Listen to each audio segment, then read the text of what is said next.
So Trent, so you are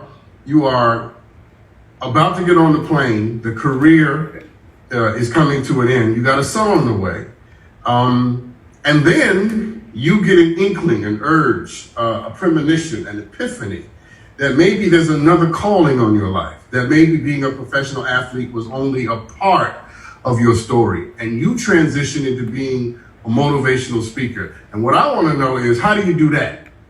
It's crazy, man, because like if you ask my dad, even to this day, it's three of us, three boys, I would be the last pick, you know? So people who know me like before rehab time, before what I do now, it's crazy to them because how introverted I was. I never wanted to be a speaker. So if it's like a formula to like, this is how you do it, I wouldn't be able to tell people that. But I will tell you this, it's about answering the call that God has in your life. And that call, I heard that call my whole entire life. You know, my dad's a pastor, so I heard my whole entire life, but I was so wrapped up in what I wanted to do, like I wasn't even hearing it, you know, or even acknowledging it, because I'm like, I don't want to be a speaker. I don't want to do that stuff. Like I want to be a ball player.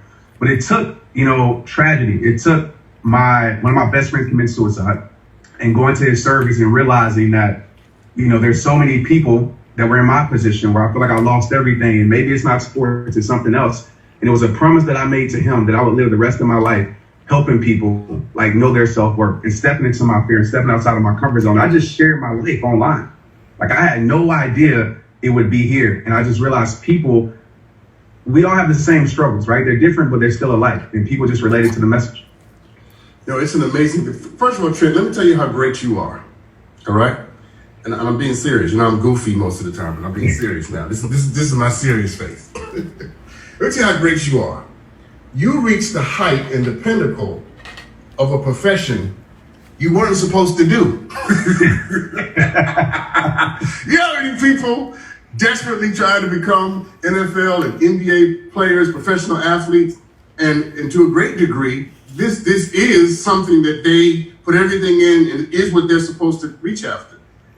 You realize somewhere along the line, you weren't even supposed to be doing that. And yet you were able to reach the height, the pinnacle of that profession. It's a statement about your tenacity and your greatness. And before I ask you about your 2 million followers, that I want you to tell me how to get on Instagram. I got you. what I want to know is, take everybody into, because not everybody gets to talk to a professional athlete, right? Very few people get to interact with you. And you guys are different. You all function differently in the world. But just for a moment, tell everybody what it really takes to be that. Yeah, so think about it like this. I'll break it down in a percentage. And this is a percentage I heard my whole entire life. And it never discouraged me because I was like, I'm going to be that. Less than 1%. It's like 0.001% of people actually make it to the NFL, right? Or that less than 1% actually make it to college. And you have to be willing to do what the 99% of people aren't doing. And so it takes really being locked in. It takes working harder than hard. It takes being able to have adversity. And it takes something that I apply to my life today. I like to call it emotional resilience. It's being able to resist the emotions of, oh, I'm not good enough, to resist the emotions of, I'm tired, to resist the emotions of someone telling you that it's impossible. So you have to believe it's possible, even when everything, basically you have to be obsessed with it to be able to make it. That's why so many guys have trouble transitioning out, because they put so much into it their whole entire life. Yeah, yes. You're doing your good talking, Trent. Let me just tell you right now, this is some good talking.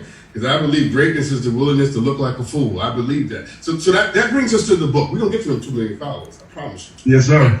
but your book, straight up, right? Does it speak to some of what you just said to me? Absolutely. This book is targeted to young adults, but it's for everybody. So, you know, if you're 35, 45, 55, you're gonna pick up this book like, oh, I need to hear some of this too. But it's targeted to young adults, and I just wanted to be like super straight up about so many different topics that I wish somebody would have been straight up about me with. So whether it's how to deal with pain, I'm talking about sex and relationships, I'm talking about how to deal with depression, anxiety, all these things that my father talked about to me, my mother talked about to me, but not at a level where like I'm being in this book to tell you like, this is like why you don't want to do it. This is why you don't want to have sex. Hold on 1 second. I can't resist this. I have Tourette's. I have Tourette's syndrome. So. What's your best sex advice? Go. Don't I'll tell your kids right here, don't have sex before you're married, because a couple things can happen. One, you could be in a situation with a person that is not meant for your life, and you can lose your dream, you can lose everything, you can bring a whole bunch of chaos, baby mom, baby father. And plus, this is what would have touched me, how much it actually costs for children. Like it's crazy, right? How much, especially at that age. So you gotta ask yourself, is that moment really worth losing everything you're truly working for? And do it right. No, I agree. I think Trent's sex advice is great for young adults and teenagers. His Dr. Sean's, if Trent's advice doesn't work, wear a condom. If you can't follow Trent, wear a condom. All right, let's get off that. So listen, one of the things I love to ask writers, and I'm going to ask you this, and I never know what they're going to say. How did writing this book affect you? How did it change you?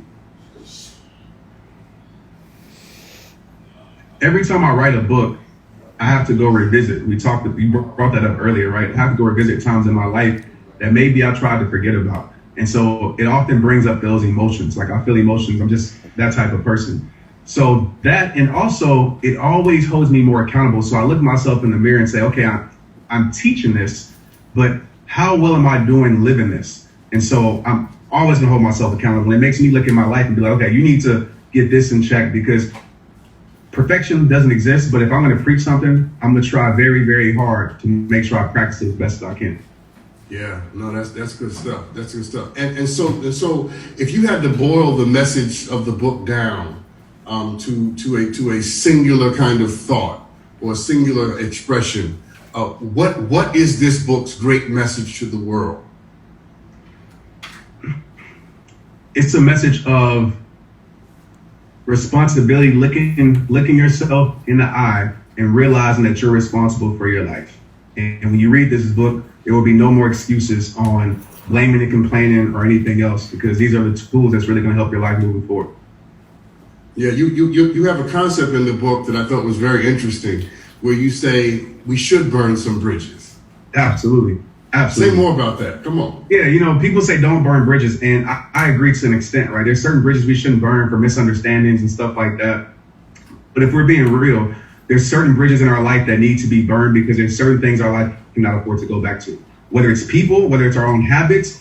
And when you keep these bridges in your life that need to be burned, all it does is prevent you from building the bridges in your life that need to be built. So I say burn those bridges that lead you back to depression, stress, and pain, and get those things out your life.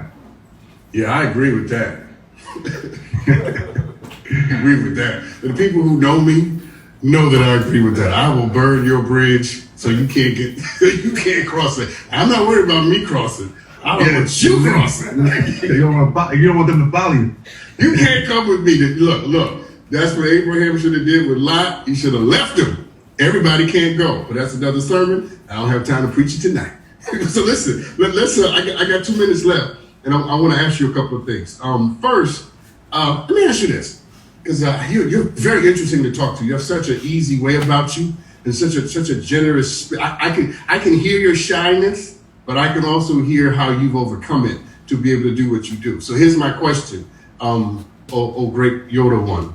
If you could only take one thing with you through the rest of your life, can't say God, can't say your wife, can't say your kids, what would you take? Is it a thing or again? Okay. I'm gonna say appreciation. Why? Why that?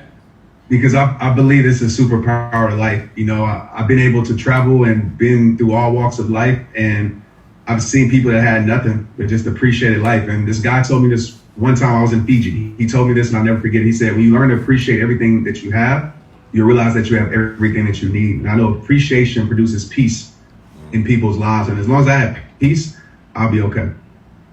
Okay, it's official. I love you. Yes, I do. Last question. Give me one word answer. I got to take a break. You ready? Yep. What's the best thing about you?